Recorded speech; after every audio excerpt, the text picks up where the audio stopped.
All right, that's enough. This is my first time using that intro, and I thought it was like a 20-second clip that was going to end. And then I was like, wait, is this like a 4-hour looped clip that would just play forever if I didn't kill it? So welcome to Tilt Space, Joe Holka. All the vibes, man. I thought that we were just gonna run that out for 15 minutes or so and just come on here, talk about how bad our teams are, and call it a day, man. That would work for me. Yeah, man. I would probably rather watch that intro loading screen than looking at some of our lineups today. As you guys can tell, and you probably heard by this point, Michael Leone is out trick-or-treating. I don't know if we've gotten a photo yet of what he looks like. I know he is going to try to swing by, but Joe and I are going to hold down the fort for you guys today. But things aren't looking too hot right now, Joe. Not too hot. Definitely an understatement. I feel like, I mean, 2 weeks in a row, just like holding on for dear life with the min cash. So, like, honestly, these weeks are worse for me sometimes. I'd rather just get completely destroyed than have some sort of hope because I've been just sitting here with like not a lot of PMR on like most of my teams. Like, I'm sure a lot of people feel like right now, and just like hoping to God that bad things happen to the Washington defense, or else probably gonna bubble this thing, man, which is never fun. And then I'm just right in the middle, where exactly where you don't want to be. Yeah, that today was, a big whiff for a lot of the, chalky popular quarterbacks. Obviously, Josh Allen and Jalen Hurts being the two most popular quarterback plays. And, Josh Allen kind of got there, but I mean, even 29 points, I guess, at 8,100 on DraftKings is fine. But man, Jalen Hurts having 4 rushing touchdowns. And what was also crazy too is, we're playing Devonta Smith. I faded Goddard. I was sprinkling in some Quez Watkins. Jalen Reagor leaves the game. I believe it was in the first quarter, just out of the picture. And you're like, oh man, Devonta Smith's about to see 10 plus targets. Doesn't Mhm. happen. Doesn't happen. Goddard ended up actually being at least okay on FanDuel in comparison to some of the other tight end plays out there. But like my biggest thing was I couldn't get comfortable on a couple 2v2s. And whenever I get to that position where I just don't feel like I have a lot of conviction either way, there's times where I'll just like throw in a couple more lineups and some like slightly larger field stuff, but lower buy-in. So I ended up moving I think a team from Diggs and I'm trying to think who it was. It was basically if I was going to go Kupp or Sweeney, like basically punt off tight end completely on my Allen stack, or if I was going to triple stack Allen with Diggs and go with Higbee. Ended up playing the Diggs team on a lower buy-in, so that team significantly better than my one that's basically going to bubble the 1K on FanDuel. So that's not great, man. Anytime you're like making those last minute decisions, like I've got like 5 or 6 teams right now. Normally, I was planning on playing 2 today, if that gives you any idea of like how spread out I got, like pretty close to lock. Yeah, and it was it was one of those where I was building teams last night. I was building teams this morning. I was talking with you guys. I was talking with Karain, the Discord, everybody, and it was like, man, this is a tough week to build. Lots of dead ends, no salary relief, and then we get the Calvin Ridley news and the Jamal Williams news, and it was like at the moment I was like, all right, start from scratch, just like tear it down and start rebuilding. And then I started doing it, and I was like, I actually don't know how much I'm changing. I worked in a little DeAndre Swift, which obviously ended up being a disaster. Like I pivoted some Joe Mixon teams to DeAndre Swift. I got off of some of my like Elijah Moore, Amon-Ra, St. Brown pump plays and got that to Russell Gage, which also bombed. So even though the late news felt like a seismic shift, it didn't end up having basically any impact on the slate. Yeah, my 2 main teams on FanDuel that I ran, I had a Josh Allen team and then I had a Jalen Hurts team, but I was trying to get pretty weird around those main stacks. So I actually played a Josh Allen team without Diggs that had Cooper Kupp on it, like I mentioned before. But my Hurts team, I basically was always running that one back with Swift anyway. So that news didn't really change much for me on that stuff. But I ended up forcing in a good amount of Patterson and trying to get up to, I mean, just get up in tight end in general too. So the Atlanta guys were mostly a bust. I was feeling like pretty good, I guess, about the Patterson team for a while, but then like literally the Philly guys just like never got there. So it didn't even matter. That team was pretty dead. I guess I had a couple outs with same thing, like either Judy or Sutton. The Terry McLaurin mini stacks, I think were reasonable. I feel like I hit actually on some of the ownership stuff. I just like ran really terribly at the goal line on a lot of different plays. So I basically ended up with Gaskin on FanDuel, basically the same price point as Eli Mitchell. And then Eli Mitchell just goes absolutely crazy. He might still be leading the slate in rushing yards at this moment, which is nuts because he was like 5,600 over on FanDuel. So if you don't have him in small field, you're in a lot of trouble. Josh Allen getting that rushing TD at the end really helped. Yeah, So that was a that was bailout. massive. Taking a 0 with Emmanuel Sanders was not great. But then Cole Beasley, 110 yards, 10 catches. So I don't know. Maybe I should have thought through that a little bit more and not just went with all the punts on Buffalo. But if like one of those touchdowns goes to Sanders or Sweeney, I'm in a really good spot on that team that had Cooper Kupp instead of Diggs. I just had to play a Cooper Kupp team, man. I was so tired of watching this guy do this every week and not having any. And I literally didn't have any until probably like the last 10 minutes before lock. So I don't know, man. It was scrambly. Yeah, I'm gonna pull up the one team here that we have a sweat, and then I see people in the chat wanting for us to talk about some of the other tilting situations from this week, including Kenneth Gainwell, which we can. But just to give you guys the one kind of moderate sweat we have here, we put a team into the 1500 that is dust. We have a team on FanDuel that is dust, and then we have this team here in the 777 touch pass. We're sitting at 12th right now. The only guy we have going is Judy. There's still hope for this team, I think, not to do any real damage, but to finish kind of top 10 if we get a Judy TD. And then the other thing is so much of the field has Washington defense that a Judy TD is a pretty big swing for us in a couple of directions there, considering it would lower that Washington score. So we can recap this team. This was a Josh Allen double. We ended up going with Gabe Davis, which we thought was like a pretty unique kind of punt play and made sense if more of the people were tossing in the Sweeney or going with the Tyler Johnson as the punt. We didn't think he was that much different from those guys. We did get our favorite mini correlation in with Jonathan Taylor and AJ Brown. That, of course, worked out really well with that game going to overtime. And then we did eat the Darrell Henderson chalk here. We probably would have gotten up to Swift if the salary fit. But as you can see here, we were really punting it off. Jordan Akins wasn't even on my radar. That was a Leone special. Like I was looking at a lot of tight ends, Akins not on the radar, but I said, sure, why not? If it's popping in the nerd spreadsheets, why not? And then all of us were pretty excited about Judy coming back, getting a bit of an injury discount there. And let's wrap up this quick lineup review talking about the Lions D. We basically built these two teams that had the Jags D on them, and we were like, do we really want to play two teams with the Jags D? We don't have anyone from the Lions and Eagles game. Let's play Lions D. And boy, Joe, did that not work out. Yeah, not so good. I guess it's been it's a good thing and a bad thing, right? Especially when like news broke super late. I've got a lot more action on FanDuel these days, at least in like my higher entry contests. So I come into like our conversations like so different than you guys at times just because the pricing and like the formatting is so different. So like, yeah, Akins wasn't a guy that I was considering for sure, but nice to have at least some sort of mini stack with Henderson and differentiate that a little bit. Like I thought it was pretty important if you were going to play the Allen stacks to get kind of weird with them, but man, 14% Allen, 9% Diggs. That's just the difference in Diggs versus on FanDuel when he was so underpriced. Like Diggs is like 30 to 40% in all my stuff. So it was definitely, I thought, a good idea to get to someone like Gabe Davis just to differentiate that a little bit. We all loved the Taylor and the AJ Brown mini stack. I had one of those as well. It looked like we were going to be in a lot of trouble with that also because Pittman just going absolutely crazy, 2 short yardage touchdowns. And then Jonathan Taylor gets there at the very end that sends the game to overtime essentially. And what was crazy, I don't know if you saw this on Twitter, Pete, but Jonathan Taylor, when Carson Wentz threw that pick, he was wide open in the middle of the field. Probably would have had like a 15-yard catch like on the fly. So that would have been like an extra, probably like 3 or 4 points at least for our JT side of that mini stack. So that's frustrating. Obviously, AJ Brown just goes absolutely nuts. That's nice. Judy at 8%, kind of interesting just because I thought we get a little bit more of a discount on him. I've got a similar build to this over on FanDuel that has Sutton on it. But man, it was kind of a coin flip with those guys. Judy was significantly cheaper on DraftKings, wasn't he? Yeah. He's 4,900 on DraftKings, and he just kind of stood out as a really solid pivot off of the Pittman and T Higgins chalk there because those guys were catching so much ownership. Obviously, the Pittman chalk goes absolutely ham and hits pretty hard, and you can see here. I think it's Go Sixers Go in first place has just a Carson Wentz skinny stack to Pittman with the AJ Brown bing back, and then his bing back. And then the entire rest of his lineup is just like the chalk optimal outside of that went skinny in bring back. So it was a day where in these super small field tournaments, if you just got essentially two things right, Yeah.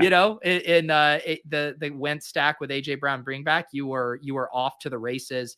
So you see here 143.16 for us. Not that hard for us to crack top 10 here with a big Judy play and a Broncos touchdown. So maybe we'll get a little sweat here, Joe.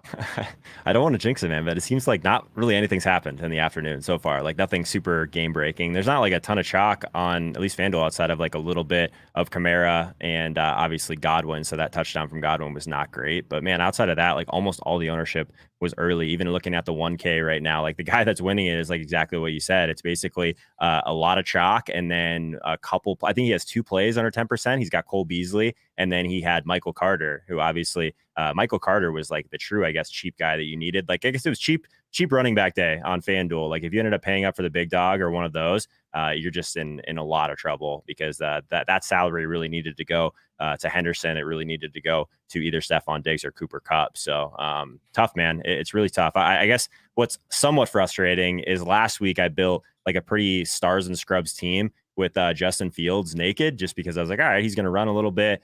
Just an absolute disaster last week with Fields. And then this week he gets the 100-yard bonus, doesn't he?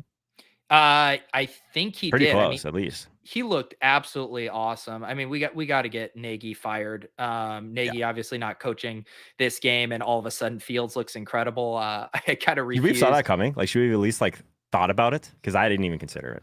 And it's brutal too, because we were, in our season long stuff, we started to drop Justin Fields this week. It was like, oh, it's not going to happen. We were talking with our buddy Hassan over at RotoViz, and we dropped Justin Fields for Mo Alley Cox in a league, as our backup. And then you're like, what the hell are we doing?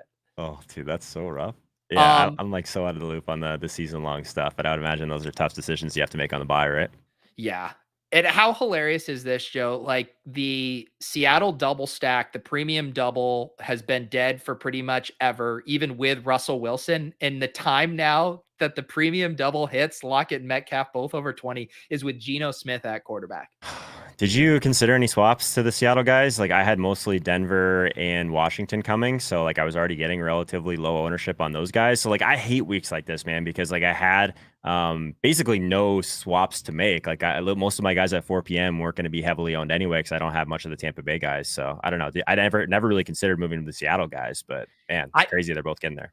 I basically didn't have any high price guys going late in my lineups. I did have one Brady double stack that included Evans, but because I thought he was going to be pretty contrarian as is, I didn't feel the need to swap. That's what basically always happens with us is our lineups are already pretty contrarian anyways, that we don't have much to do even when we're buried. That's the thing that like I was talking to Davis about this earlier in the week, and I think what people probably still don't talk about enough is like, yeah, we can say all we want about how the order of the games matters, have flexibility, all that stuff, but honestly, like people don't take enough chances at 1 p.m. and then you get that information and then you can figure out what you're going to do the rest of the slate. And honestly, I don't think people play 4 p.m. defenses enough, man. I basically just pivoted all my defenses to either the Saints or I can't remember what the other one was that I put, but they're like sub 3%, like getting a defense at sub 5% when Washington is like 30% owned in every contest. Like that's so much EV just right there that people just like defer. Like I really don't understand that, man. Like just playing chalk early is fine as long as you think it's differentiated in some way. But there's so much value in getting kind of weird early and then moving like based on what happens from there, man. Like people don't even care about that stuff. Yeah, it's huge. It's like I the analogy that I've said before that I like is it's like, the chance to take the test as an open book test versus a closed book test. And when the more late swap stuff you give yourself, you have so much more information, so much more of the puzzle pieces needed to put things together. So yeah, I just thought this was a hard week. For one, there wasn't like a ton of awesome kind of late swap options. Late sure.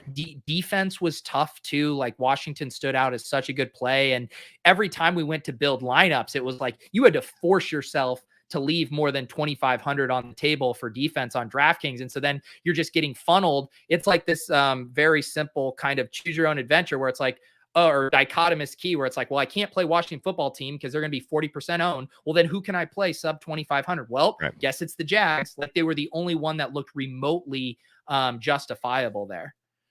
there really wasn't a whole lot in general, like across the board at 4 p.m. So I get that it's like something that feels uncomfortable because there was a lot of good plays at noon today, but it's just something that you have to do, right? Just to give yourself some sort of outs. Like my one team that I'm sweating right now has like no flexibility whatsoever. And it's like the worst feeling in the world just knowing that you're going to get chased down or you should get chased down unless something goes completely weird here. So I don't know, man. The other thing that I was looking at is Debo Samuel. He seemed like, at least I don't know, I can't speak for on DraftKings, but he was in like the salary range of like a lot of these other guys on FanDuel to where he would have been like a really nice low owned pivot. And honestly like never considered him this week. And I feel like he's another one of those guys, like not quite to the extent like Cooper Kupp, but I've just like ignored him a little bit and he keeps going off. So I don't want to be like jumping on to like basically that train too late.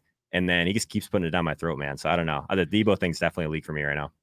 Yeah, I did a good job in my lineups, like getting those kind of one-off, stud wide receivers that weren't going to be super high owned. So I had a Jamar Chase lineup, I had a Debo Samuel lineup, and you're very happy with those ownership percentages, but they were very expensive. There was a reason they weren't super popular, and then they really kind of hamstring your lineup. It was very hard to build lineups. So like even if you fell in love with something contrarian, like it'd be like, okay, all right, we're gonna do the Nick Chubb, Chase Claypool, and then it's like you're looking at your salary, you're like, God, Chase Claypool is so fucking expensive. Yep. It was just a very hard week, and I feel like week after week, the value is really hard to come by outside of tight end and defense.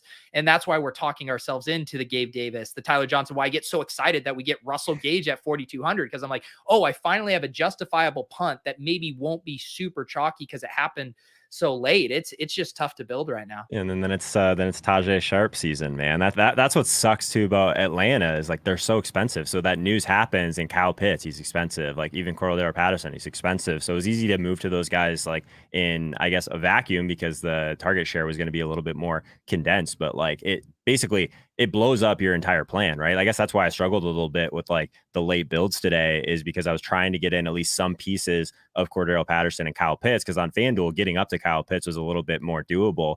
But man, like it just if those guys don't get there at that point, they're so expensive to where like you kind of threw a lot of like the things you were thinking through out the window, and maybe that was somewhat of a mistake. I don't know, man. Like I've been burned. I tweeted out that meme about the Lamar Jackson in week 6, basically Jalen Hurts of week 8.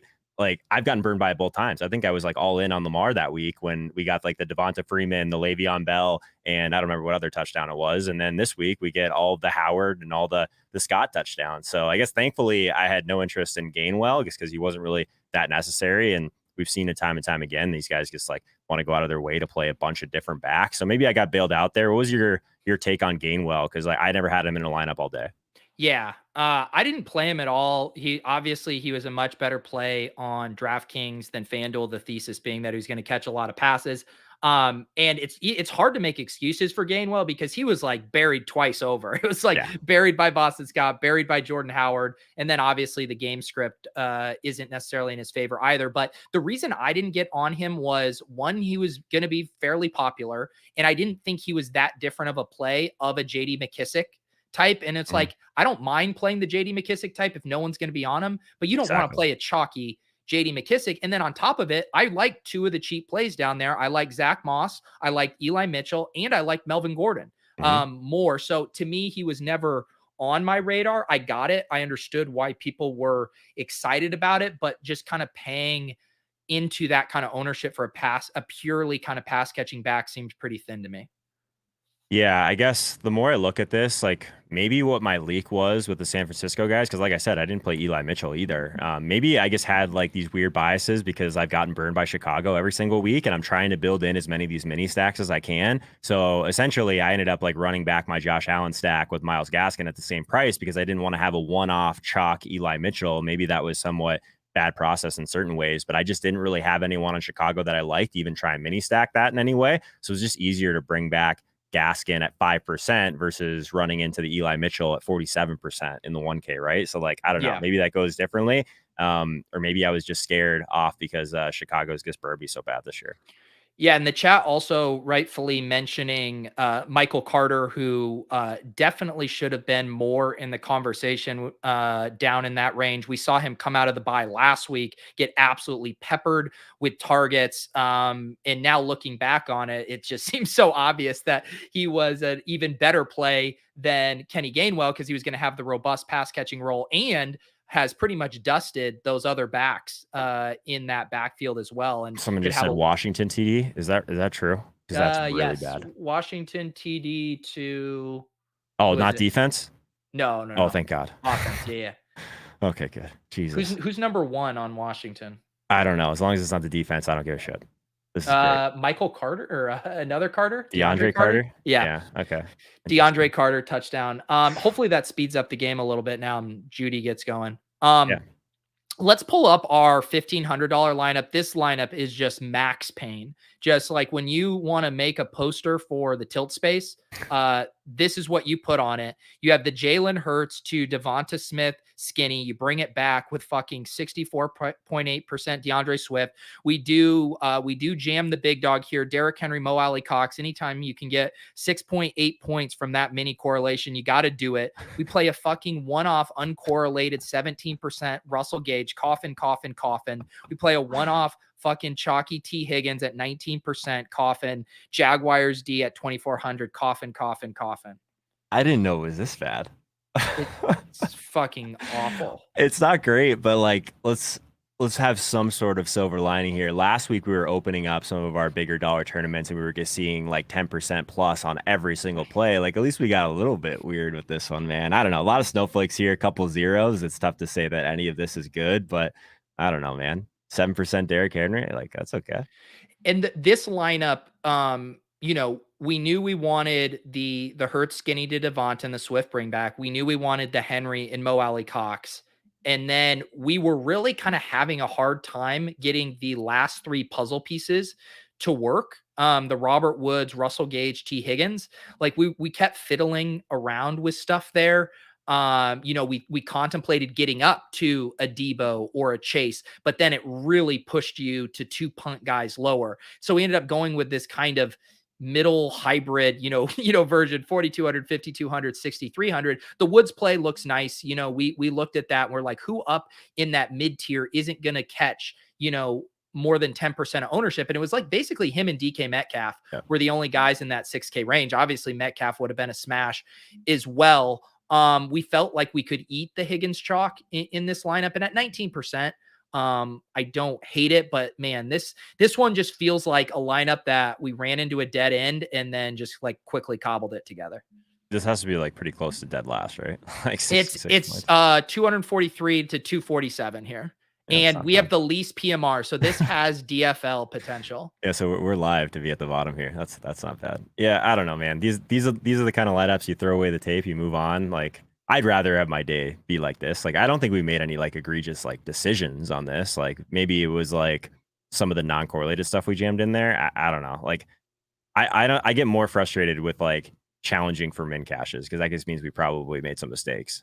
I don't know. Maybe Yeah. No, I do actually feel like I said, that just kind of how like the Russell Gage and T Higgins plays, I don't love because to me, I never mind like a one-off non-chalky piece and like, that kind of thesis of like, you should probably have one Rams player in your lineup when they have that big of a team total. And Woods was the perfect one-off contrarian play because Kupp and Henderson were going to catch so much ownership. So I love that play. And then I'm just staring at Gage and Higgins that aren't correlated, that are fairly popular.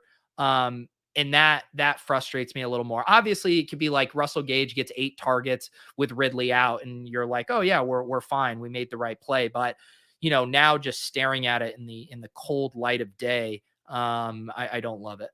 Yeah, I don't know. Do we get any points for having like the largest mini stack of all time with Derrick Henry and Mo Alley Cox? Because that's pretty solid. I don't know, like 10% ish. Like there's got to be like 400 pounds there, 500 pounds there.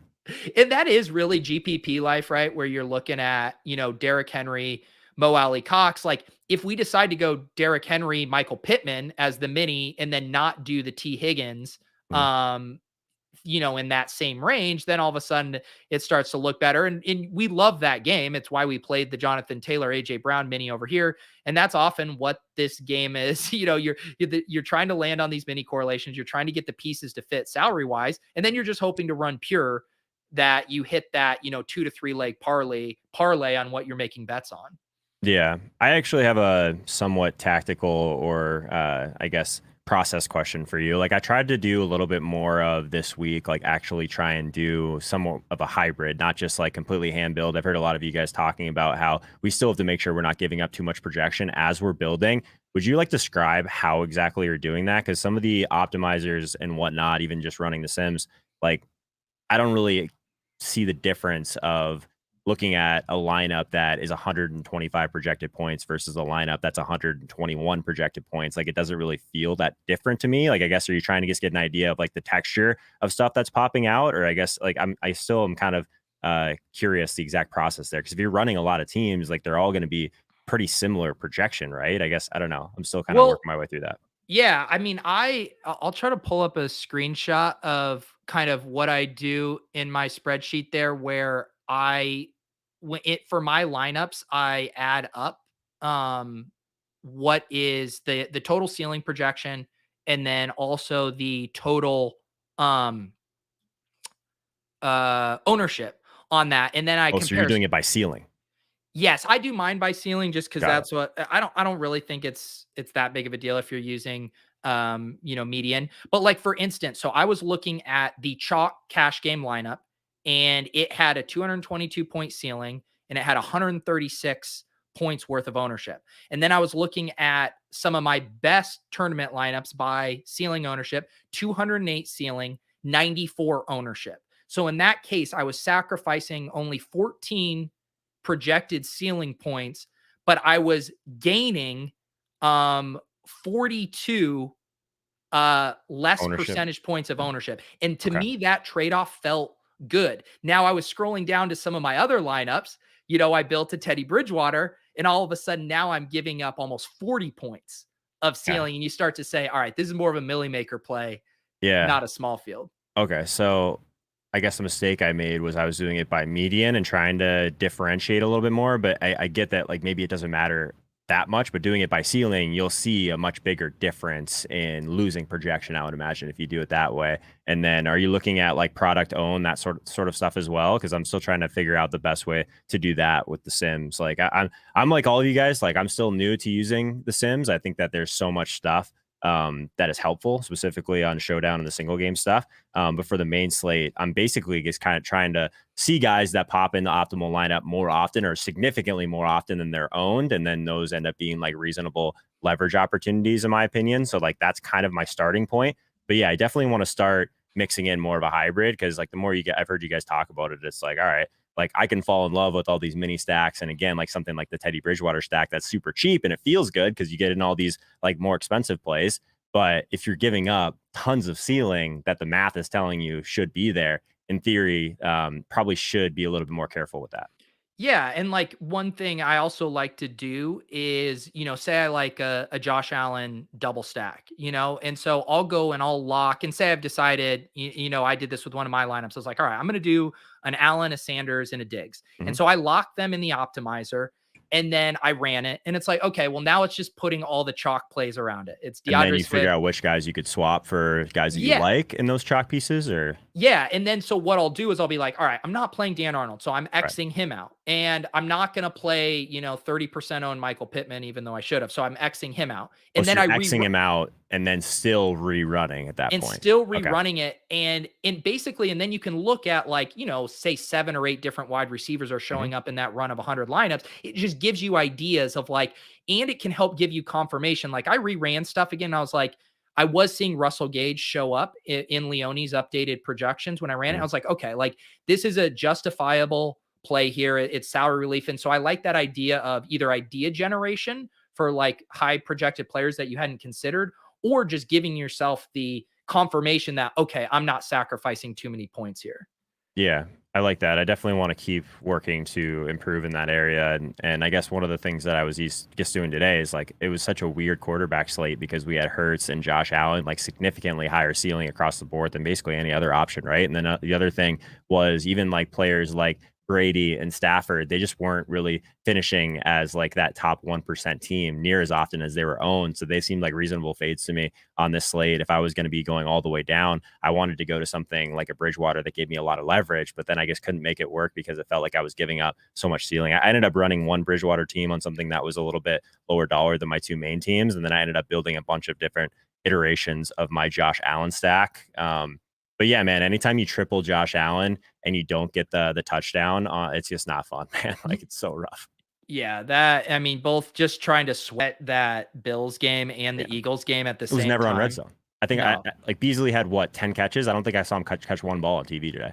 My I only want. highlight of that game was turning it on and seeing my boy Patrick Laird protecting Tua in pass protection there on some third downs.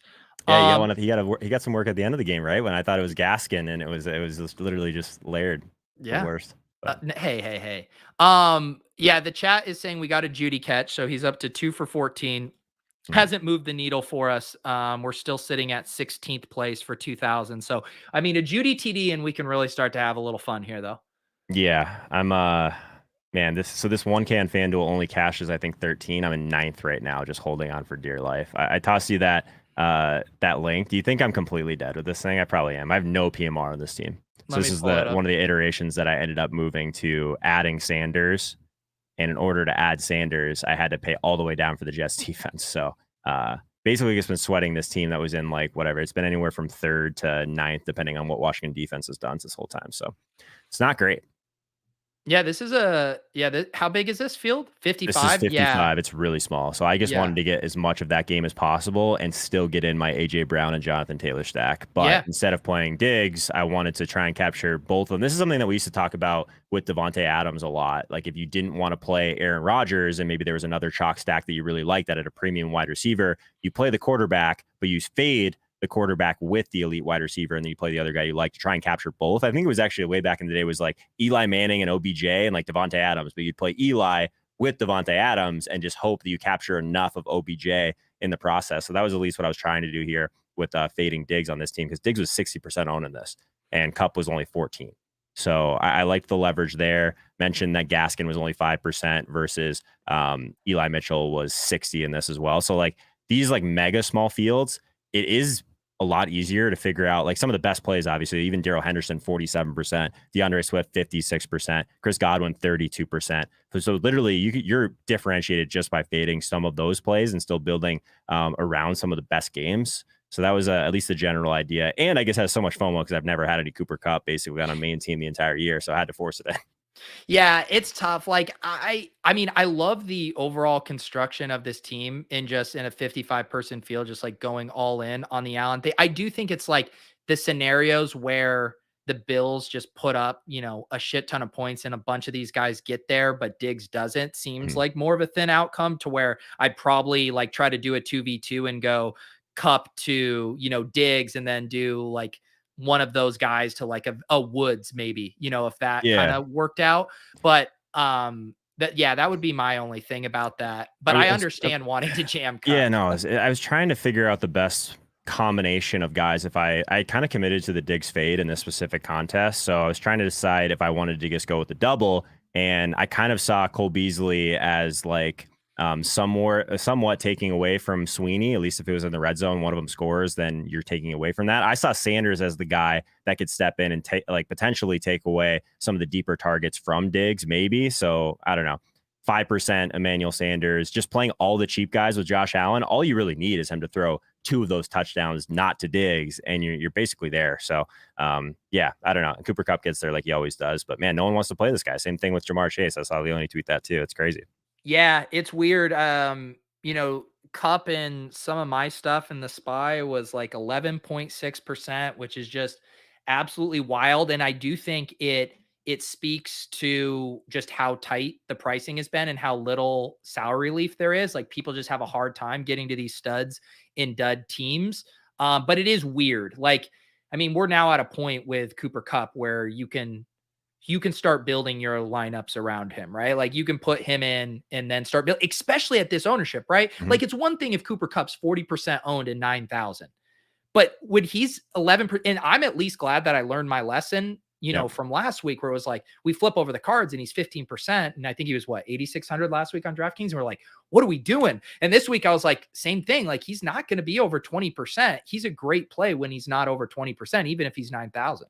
Last week, I thought it would be even a little bit different just because Davante Adams on the slate, Tyreek Hill on the slate, like there's a lot to pay up for. Like this week, like there wasn't Travis Kelce to pay up for. Like there was some really good running back plays that were expensive. And there was obviously guys like a tier down, like Godwin, Diggs, and those type of guys. But honestly, I thought that Cooper Kupp would be a little bit higher than he was in this. So that was like a nice little surprise. I think that like since Calvin Ridley was probably going to be relatively popular, people Yeah. probably just started moving stuff around, man. And Cooper's an easy guy to leave off because he doesn't feel like that Tyreek Hill and Davante Adams play, at least to me yet. Like, I guess like the more I start to think about it is if you can start to compare him to more of like a Michael Thomas type of play, that mentally it helps me a little bit to think through it. But I'm just like conditioned at this point to like just think about these high upside running backs instead of those guys or like Tyreek Hill and Davante Adams. Like it's basically those guys that I can justify in my brain paying up for, but it's harder for me with Cup for some reason, but I'm getting there slowly. Yeah, it is. I know it's blasphemy to speak any ill will of the big dog on Establish the Run airwaves, but we're only a couple weeks removed from the he's just built different. This man is just different. You have to play him every single week. And as a couple of guys who have played Derrick Henry the past 2 weeks, I can assure you, you don't have to play him every week. Where you can't say that about Cooper Kupp. Cooper Kupp is in that, what was it, 2019 Michael Thomas territory where his usage, his role, that offense, his chemistry with the quarterback is just on another level where the floor ceiling combination is just absurd. Yeah, honestly, like I guess my other question, I agree with you on all of that. I think that like I'm still struggling with like some of these guys that like we're catching up to like where they should be priced. Like Jamar Chase, I think is an easy one to like still pick out, but also like Cordarrelle Patterson, it's just like people don't want to play this guy, man, because it feels so weird to play him at this price. But like if you think of it as he's a wide receiver or whatever it is, if he's going to be in your flex and you're going to get all of these like high equity rushing attempts in addition to like 7, 8 targets, now he's actually like a full time player, like he's playing all the time. I don't know. I'm like, I came around to the Patterson thing a little bit quicker, honestly, than some of this other stuff. So I don't know. It's interesting. Now you cannot play him at wide receiver or running back on FanDuel. I actually talked about that on my show earlier today. So it was kind of nice to play Cordarrelle Patterson at wide receiver because then you get all those rushing attempts, right? And the floor is kind of a little bit more built in. Yeah. Yeah. And I know, I mean, Cordell Patterson, he projected really well. Obviously, Calvin Ridley gets scratched, but on top of that, Wayne Gallman was scratched. Hmm. I saw Levitan mention that in his tweet. And I think for the cash game grinders, that definitely gave more confidence to the Cordell Patterson play because Gallman was mixing in for a couple carries. So at that point, he had basically already dusted Mike Davis. And then you remove, Calvin Ridley's massive target share. Clearly Russell Gage and Olamide Zaccheaus aren't ready for prime time. So yeah, like the workload projection for Patterson is absurd. And he gives you that high floor because he's going to get it done in the passing game a bit too. So yeah, I ended up putting him on one tournament team where I did like a DJ Moore Patterson mini. But yeah, he's another one of those guys where I think we still psychologically, I think most DFS players look at Cordarrelle Patterson. They're like, I don't want to pay 6,300 for a gadget, wide receiver turned running back. But the Yeah. reality is now very much different. For sure. I don't know. I'm still working through some of this stuff. There's some of the stuff I don't think I would have really done that differently. It did feel like a slate different than like we've had so far. Did you feel that way at all? Because like I was pretty locked into like a couple key situations. I guess didn't really put the pieces together with those mega stacks, right? Like if I would have maybe considered going with a couple skinnier stacks, I think I had enough stuff that I liked that I could have figured out ways to fit in. I just like am still conditioning myself to like overstack in these really small fields just because you build in a little bit more floor with that stuff. And maybe that needs to be something that I don't force every slate because I've most of the time been doing some of these onslaughts in these tournaments. Do you think that's kind of a leak? Well, oh wow, Evans big touchdown, although there's a flag here, so I'm trying to see what's Well, he up missed him with on that. the one earlier. Yes, there was someone in the comments of my video today, Joe, who said, "Come on, man, you can't play Mike Evans, not with Lattimore guarding." He said, "Just pick him, live to see another day, and play someone else." So people are still very much worried about wide receiver cornerback matchups. Looks like this touchdown is going to hold. But what I was going to say, Joe, the other reason that exercise of looking at ceiling in ownership is really helpful is because I use that for and I know I used to be more laissez-faire about it, about, hey, which team are we tossing into which contest? I now use that as my tiebreaker where I go down. So the more ownership I have, the smaller field contest I Yep. want that in. And so I have my 5 or 6 lineups and I'm like, all right, this one's going in the double spy with only 800. Okay, this one's going in the 1100 spy. This one's going in the 4000 spy. And that really helps me know like, oh, I can take on a little more ownership, or in your case, I can go with a more onslaught there. And it's just a nice kind of quantitative check on which contest you're putting it in. I've given that some thought also, but then I kind of went the other way. Like in some ways, like you hear Blender talk about it too. It's like in some of these smaller fields, single entry stuff, that's where you should almost get weirder, right? So like there's probably an argument in favor of doing the inverse of that, right? Like playing in a larger field, some of the better plays, because they're probably going to come in lower owned there than they will at a smaller field anyway. And maybe you kind of attack those smaller fields with an even weirder type of team with guys that you know that you're going to get sub 5%. Do you think there's any validity to that? Hang on, say that part again. I was watching this So Pats pick six. Sorry.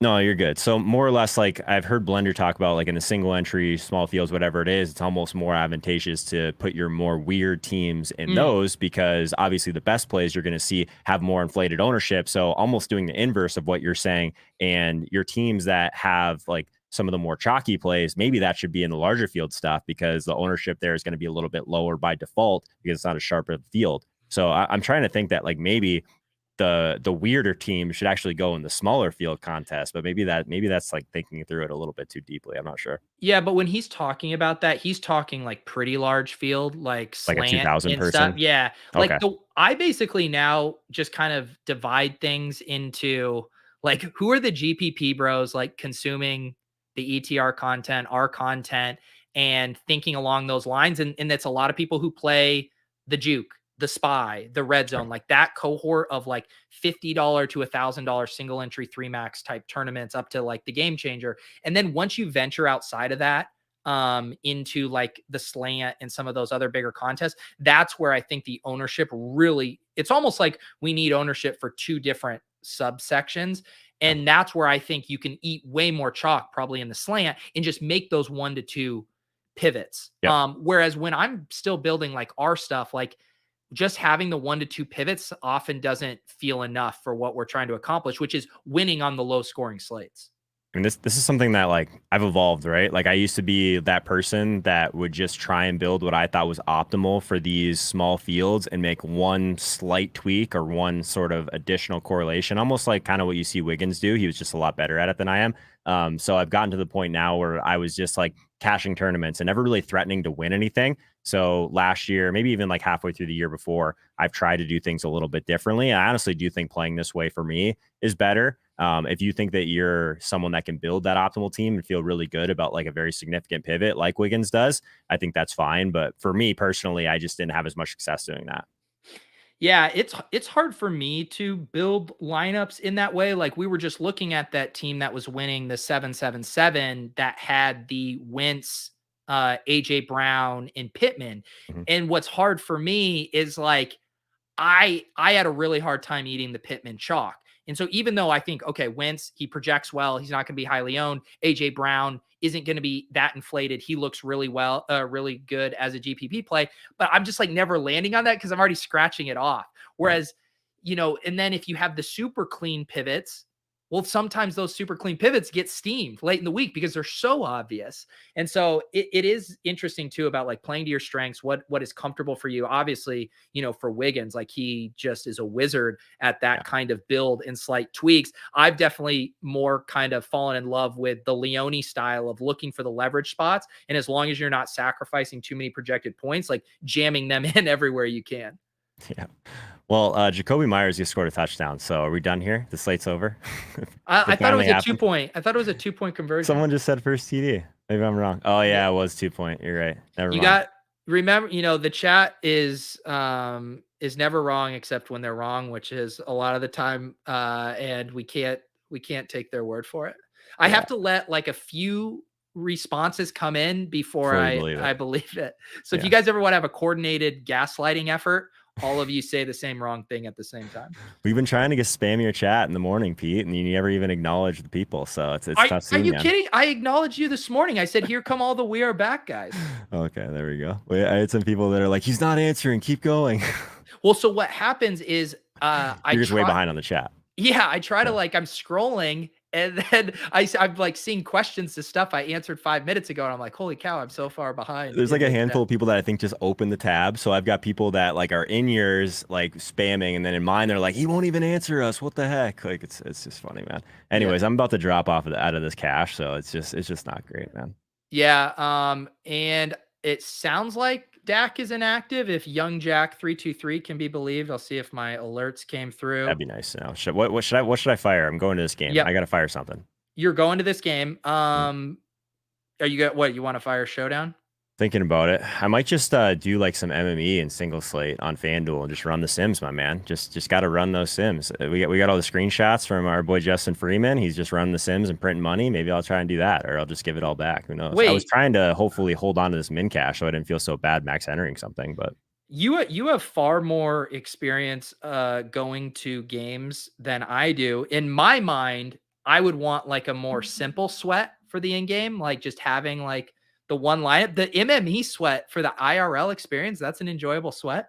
I mean, I haven't done it very often. You know me, I don't MME basically anything ever. But like, there's nothing more tilting than watch like the Conklin touchdown go in at tight end. You have no Conklin on your single slate team. You just know that it's over, right? Like, so like just sitting there knowing that you have like your 3 max teams that are just completely dead. Like that's not fun. At least there's like a little bit more hope if you've got whatever, if you're MMEing something. So I don't know. We'll see. I was hoping to hold on to this min cash and just fire it all off into this slate and just call it a day. I'm like basically an even slate. This slate actually wasn't a complete disaster if this cashes, but we'll see. Yeah, we are slowly slipping in our contest right now. We are to 28th. We are to 28th, which means we have only 2 more spots until we fall out. So like we went from needing a Jerry Jeudy to crack the top 10 to needing a Jerry Jeudy TD to just min cash. It's not great, man. It's not great. Or just any more Broncos TD to keep knocking down these Washington defense slappies would also help. Yeah. Well, I don't know, man. Weird day. So do you need to drop off right now? Yeah, do you want to go solo for a bit? No one wants to join us on Halloween, man. We were going to try and get a guest to talk through some sort of sweat. Either no one has sweats or everyone's trick-or-treating. I'm not sure exactly what it is. Maybe a little bit of both. Yeah, no, I'll hold down the fort with these guys for a little bit longer solo. You go do your MME, get ready for the game. Enjoy the game. I mean, even without Dak, I mean, that's a bummer, but still should be a fairly high-scoring game. The under hasn't dropped too much, the over-under. Yeah, well, we'll see, man. I'll probably be sitting there tilting something, I'm sure. So I'll check in. Wasn't Leone supposed to drop in at some point? Why don't you text him? I think so. I mean, I just assume he's having such a great time trick-or-treating. And if he knows how bad our lineups are, so he's probably like, yeah, I'm not dealing with this shit. He's not going in there. This is like the most sober tilt space I've had in a long time, man. So it's good to actually have a real combo with you, man. I miss you. I know. I miss you too, buddy. Enjoy the game. All right, see you, man. See ya.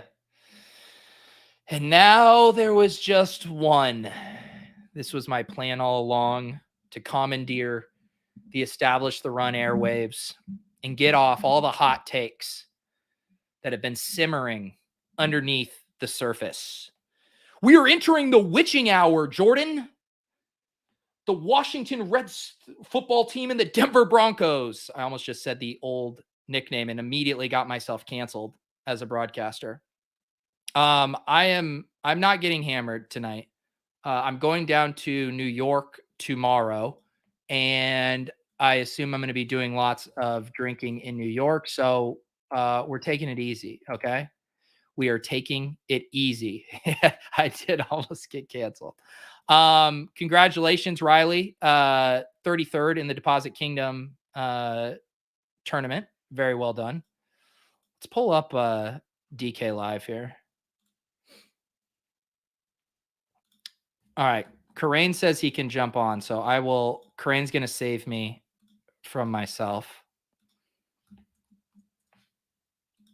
get him the link. Karane's ready to hop on after he saw the Leonard Fournette fumble and then Rojo starting to get some carries. Then he was like, all right, I can come on.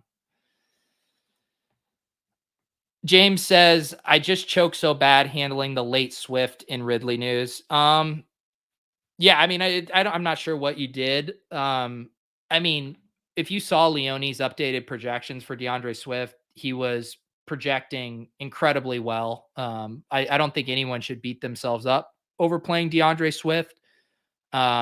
He became a standout play on the slate. I'm mad at myself with the one-off Russell Gage stuff, but yeah, I don't know. I don't think you can beat yourself up too much about playing DeAndre Swift. Sutton catch. The only play-by-play updates I need from that game are if they're Jerry Jeudy catches. Wait, that's what we're talking about. Let's go. What are we working with here? I'm watching. Teddy Bridgewater drops back. Calm in the pocket. Uncorks one. Jerry Jeudy gets 2 feet in on the sideline. When you guys said big Jerry Jeudy catch, I was kind of hoping for like a 50-yard catch, and it was 19 yards. But hey, beggars can't be choosers.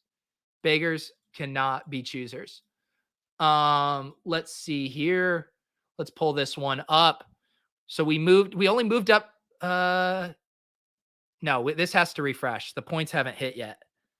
The points have not hit.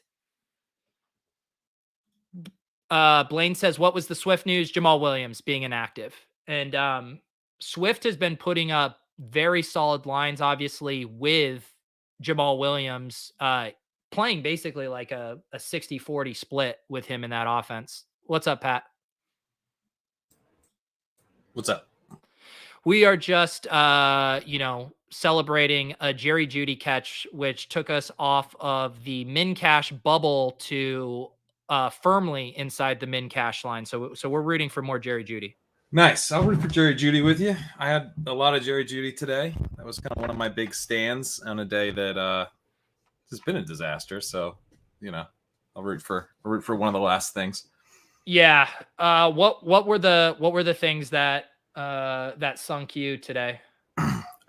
It was one of those things where it's like, honestly, like everything. Like I had some stuff that worked. Like I was into Deebo Samuel. Deebo Samuel was kind of like my big stand today. I thought he was going to come in really low owned. I thought he was an awesome play. He was like tough to figure out like how to play him. Yeah. Which ultimately was why I was going to come in low owned, but also I think ultimately kind of sunk me because I did play him solo just a fair amount. But I also played him minied with Allen Robinson some. I didn't play naked Fields with Deebo coming back, that was the real galaxy brain move that would have paid off. But I don't know. I just kind of like had anything that was good was mixed with something terrible. Like I had a lot of Mixon, but he was mixed with a bunch of Jalen Hurts stuff. It was just like everything was kind of coming together wrong. Yeah, it was because that's the other thing too, is we didn't have any one game that really smashed where, when we build to get as few things right as possible, like last week, you had the really nice lineup where you just had that big Stafford and then the Swift bring back, and you just basically got like 2 things right. This week, you had to be getting those individual pieces of like Mixon, you get the Taylor, AJ Brown, but then you also get the Deebo one-off. And that was just very hard to do this week. Yeah, I guess the right answer was the Colts. And I heard you talking about that a few minutes ago, but and like you, I wasn't really on that because the Pittman chalk, it didn't kind of push me off it a little bit. You were on it more than I was because I didn't even have AJ Brown. I kind of played the Denver side. I did like a Odell Beckham, Deontay Johnson mini. There's lots of stuff I was trying. I was trying lots of stuff. We were joking when we were building lineups this morning, just how gross it felt building lineups, but I guess it kind of came through. It was actually, the day was as gross as the lineups. Yeah, I mean, our entire chat, our chats with Holka, our chats with Gretch and Leone, all of us were just like, I hate my lineups. And normally, you really hate them because we all fall in love with our lineups. You're like, oh, this one feels so good. It's like when you draft a fantasy team. You always think you drafted the best team in the world. Melvin Gordon just had a rushing TD. So he's now up to 2 TDs. That is very helpful for this team because so many teams have Washington football, and it dropped them from think they're down to 5 points there. So we're up into 18th. What's our next stretch goal here? Yeah, so we need to get to 17th as another $500 pay jump. But Nice. At this point, I just would like to hold on for a min cash. Melvin Gordon was a funny one because, when I was looking at the stuff and we were talking, this weekend, like I liked both Zach Moss and Melvin Gordon. I kind of ended up splitting those two in my stuff. But Melvin Gordon obviously running very pure from a touchdown expectation standpoint today.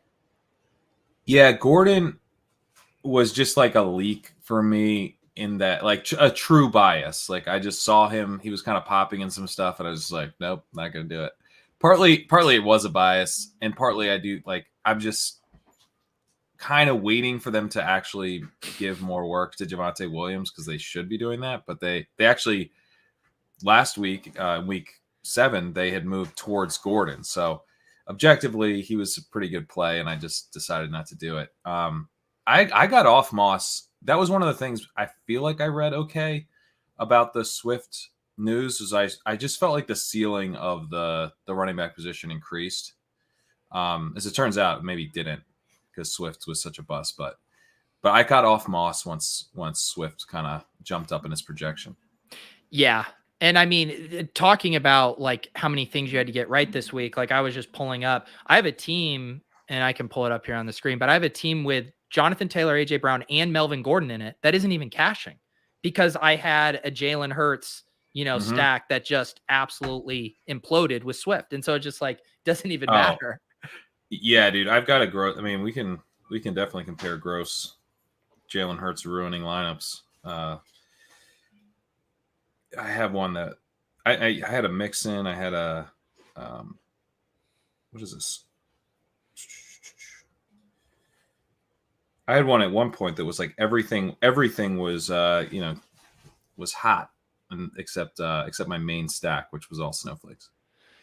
Yeah, and it is funny you mentioned the Fields thing, because we have been, on a lot of weeks, up to this point doing the like naked Fields to unlock, the KC game stack or whatever. And now that's just so much how DFS works. The one time that you then don't use the cheap quarterback to unlock, like, because if you used him, you could have gotten up to like 2 of Cooper Kupp, Diggs, and Debo kind of thing, or AJ Brown or whatever. Right. I was kind of looking at it too. You could have used him with a Brady stack, would have been nice. And that one like really does make sense, because the targets were condensing. Brady doesn't really have much rushing. So you could have done it with Stafford. Stafford's interesting because you could have gone Henderson, Kupp, and then done Fields. And then you do Fields, Debo. But that's also like, now I'm just like, okay, but now you're just like, basically just, what the optimal is, and you're trying to create it or create something as close to it that you feel like you could have been on it. Yeah. Christopher Riley's correct. I'm a fraud because I didn't tout Trevor Siemian to Alex Arma, which was obviously the nut stack of the week. I haven't seen much of that game on Red Zone. Well, look what we have here. This is truly horrifying, Leone. Oh. How are you just about to go trick or treating, or did you just get back? Just got back. How did it go? It was a route out there. It was a route. Cleaned up the neighborhood. Yeah, we cleaned up the neighborhood. Did Micah go with like a pillowcase and just jamming it full? Yeah, pretty much. He did have a Halloween little bag, but it's full. This is such a treat. I don't think I've ever seen Leone not in the craft room. I feel like I'm really getting to see you in the wild right now. Yeah, I spent half wild trick animal or treating trying to will Dan Arnold over the top of Pat Fryermuth, and I think he fell short, but I can't really tell what's happening in that game. Yeah, I haven't checked on that earlier. I mean, how much were you tilting? You were pretty quiet in the chat when Pat Philhelmuth scored that touchdown. This run out Levitan's going to get to win this bet. I'm going to lose on a 7-catch Dan Arnold game. Not pleased. So would you say that even though you might lose the bet, that the spreadsheet virgins were actually correct still? Yeah, I mean, we won in spirit for sure. What do you mean by we? Don't lump me into this. Thanks for holding the tilt space down, guys. Are we going to cash that team, Pete, or are we over? Yeah, no, we did. So we had a big Jerry Jeudy catch. And by big, I mean 19 yards. So we're in 20th place right now, top 30 score or cash. And then the thing that helped us was we had a Melvin Gordon touchdown. Dan Arnold just passed Pat Freiermuth. There you go. Arnold, 8 catches on 10 targets. Unbelievable. Let's go. Come on. Score one for the nerds. Do you want to give it official suck it to Silva on camera? Yeah, if I could do it. Hey, Silva.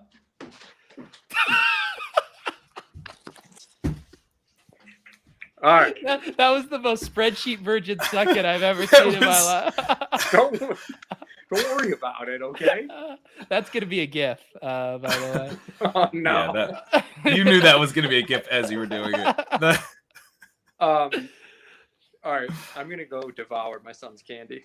Okay. Nice. You should put I feel like you love the ice cream Snickers bars. I mean, you should throw a few of those in the freezer, maybe put them on some ice cream, Leone. That's a good call. That's a really good idea. I got you covered, buddy. All right. Well, pray for some Jerry Jeudy catches and more Broncos scores, right. please. Let's go, Jeudy. He is already getting roasted. You can see that Leone is not proficient at the second move. Well, this doesn't really come up very much these days, but you never know if someone is kind of the straight suck it or if they cross, Yeah. like the old... I've always been a straight suck it. But yeah, I've always crossed it, ever since the D-Generation X guys from WWE. Yeah. They got me. They converted me over to that. We also did. Leone knew that he needed to drop off before we started talking about Robbie Anderson too. Yeah. Good point. Fade Leone in the suck it GPP. I don't know. I mean, he's definitely going to be a contrarian play at this point. Thank you, Tommy. Yes, finally he left, so we are left with 2 clear alphas. Yeah, seriously. Two total alphas who spend every living, breathing moment thinking about fantasy football. Yeah. Although I was building, and maybe this is part of the reason I didn't quite nail it this week, is that I was trying to build lineups at a karaoke bar last night. Wait, so what? Like, I said this in the chat. Did you not see? No, I missed it.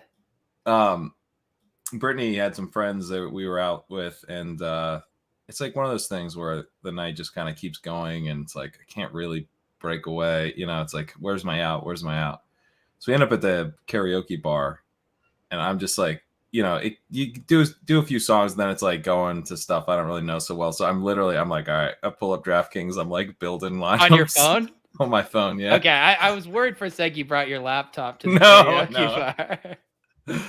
No, but do you know? It's funny you say that because they'll say like you're kind of fiddling around on your phone before bed thing. And what I would really like, and it's kind of crazy to me that this doesn't exist, or if it does exist, I don't know about it. But a really good mobile app optimizer, because I don't really want even like have that much fun just like dummy building lineups on my phone. Like I'm more like looking at like the stacks, what's coming up, if you adjust the projections, if you force this guy into a lineup, what stuff's coming up. And like I want to just be able to get stoned at night and like auto set a triple stack with a bring back and see what spits out on my phone. No, that's a good idea. That would be more fun. You fucking asshole, Tommy.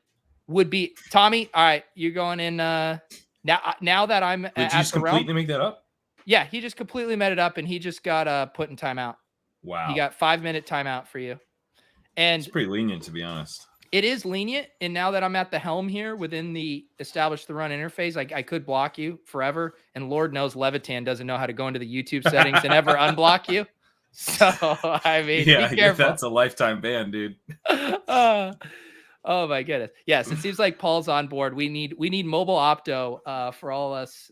because it also, to me, part of that is also I get really anchored to lineups when I make them on my phone. Oh, for real? And so that's why I guess that, sometimes when I'll do it, I'll make it and just not save it.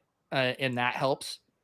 But I make it, save it, and then I have a spreadsheet where I like put them in and kind of check out what I've got going. yeah. And then once they're in the spreadsheet, they're like not like I never go into the lineup and be like, oh, this is already in here. Like I clear it immediately and I put whatever I decide from the spreadsheet. So it's like it's purely just like a testing ground. And then it's actually kind of fun just to see like how bad most of the lineups you will make by hand, like just on your phone. Like you put them in, you're like, oh man, terrible lineup. It really is. Well, that's what Jason's saying. If we could, everyone makes reference to the shitter guy, the guy who builds his lineup on Sunday morning on the shitter. Imagine if we weaponize the shitter bro with an optimizer on his phone. I mean, this could create the next great generation of DFS players. Yeah, it could actually. So maybe it's a bad idea. Maybe we need to keep the optimizers outside of the hands of the shitter bros. How much did you restart? And because after the Ridley and Jamal Williams inactives, my inclination was, all right, let's just tear it down and start building. And then I started fiddling with it, and I'm like, maybe I don't have to adjust these as much. How did you end up handling that news?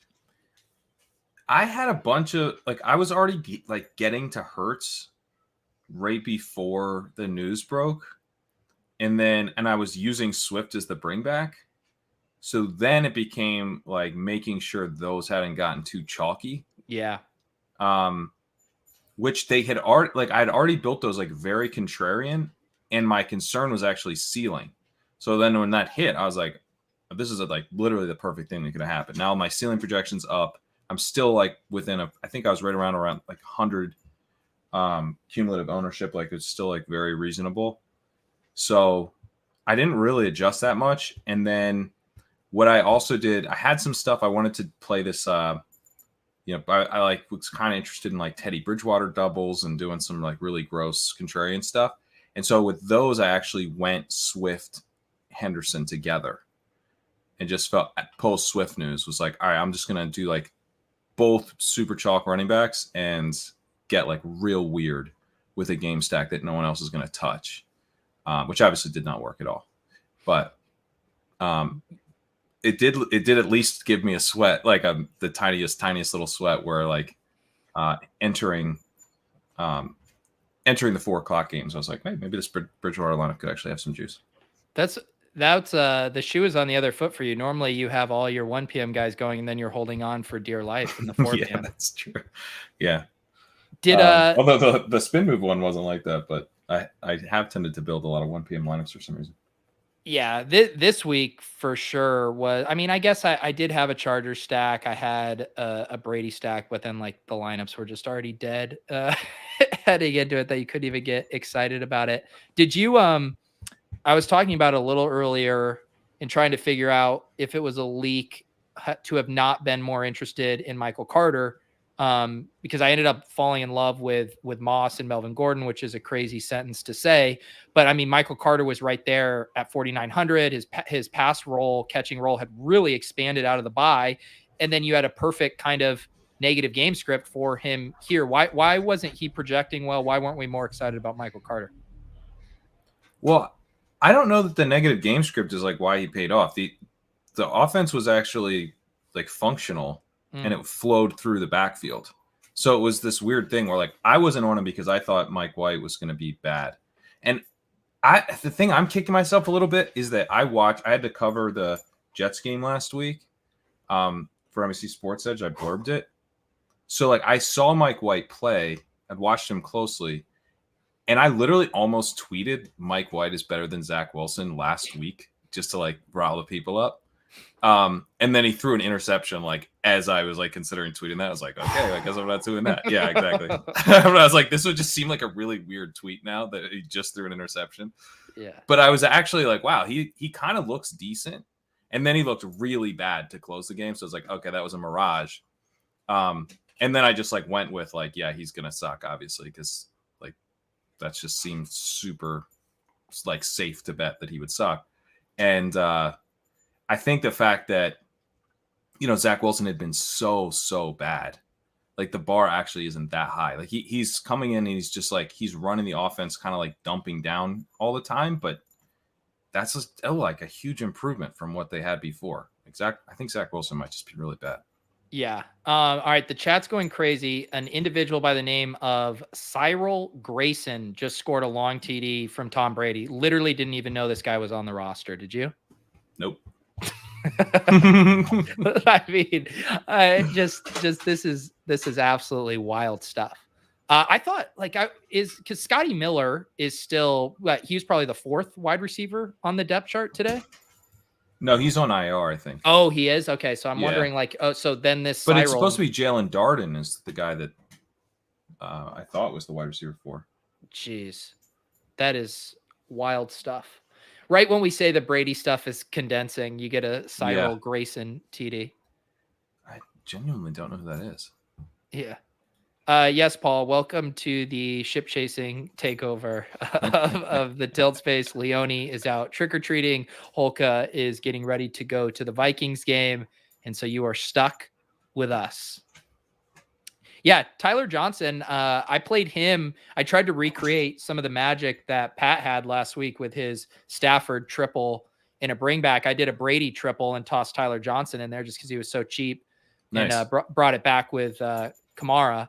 And Johnson has looked solid. I mean, that TD was stolen from him by Cyrus or whatever. Johnson ran a ton of routes last week. I was actually like, when I saw him get one catch, and I don't think he's even had that good of a game, but I was like, why wasn't I on Johnson this week? We needed salary savings. He was chalk last week. He ran a ton of routes. He didn't get targets, but I don't know. I don't even know how it's going to, maybe we'll be glad we weren't, but seems like maybe we should have been a little more excited about him. Yeah. Someone said this guy, Grayson, didn't play college football, was a sprinter. I mean, this dude literally, all he did was get cardio out there. The ultimate cardio guy. And now he's catching touchdown. Oh my God, Murphy. Murphy's attacking me right now. He's literally biting my hand. I don't know. He's just like so. Murphy coming in hot. He's coming in really hot. You want to bite my hand again? I thought it was like, it looked like Leone's costume for a second. Just Leone's going as Murphy for Halloween. They say Herbert TD. Who did Herbert throw to? Murphy played Jalen Hurts too, Matt says. Murphy would have played Jalen Hurts. Terrible DFS. Chargers just tried an onside kick with 40 seconds left. Didn't recover. Oh, Josh Palmer. If it was legal to discuss certain scoring formats or, fantasy formats where that benefited you, I would maybe bring that up, but because I can't, congratulations to anyone who played in DFS. No, Johnny, I should put you in a 5-minute timeout for that comment. You're not allowed. Absolutely not allowed to do that. What are even the times left in these games? How much time do we have in this Broncos game? Not much. There's 39 seconds left in the Patriots game. Jeez, Murphy, what are you doing? He's really coming in hot. He really is. I'm not sure what he's even trying to do. Yeah. Tommy, I am glad that you apologized up there, and I'm glad that you've learned your lesson, but it does seem weird that you apologize, but you also can't believe that I timed you out. So I need you to make a decision right now. Are you apologizing or are you in disbelief that I timed you out? Because depending on your answer, I will time you out again. Well, hang on. He could be in disbelief that you timed him out because I feel like this video is like my last moments of life. Like this animal is coming at me. Is he normally like this to you? No, this is about as riled up as he gets. Is it he can just tell that he doesn't have your full attention right now? Yeah, he's just like, he just hasn't gotten a ton of attention today. Brittany's kind of tired out from last night. Hasn't really done much with him. I haven't done anything with him. Well, we're about to shut down this stream so Murphy can get some attention. I believe this Broncos game is pretty much over, right? Broncos have the ball, and Washington is calling timeouts to try to prevent this game from ending. All right, we're going to shut this down. Next week, we will be back and hopefully have a legitimate sweat. Pat, thank you for hopping on and saving the people from me doing a solo show. Yeah, of course. It's fun. All right, guys, make sure you are subscribed to the channel. Leone and Dink, as far as I know, will be back tomorrow morning with their usual tournament recap, all of that good stuff. Appreciate you guys hanging out on a very tilt-tastic edition of the Tilt Space. Enjoy your Halloween. Peace out.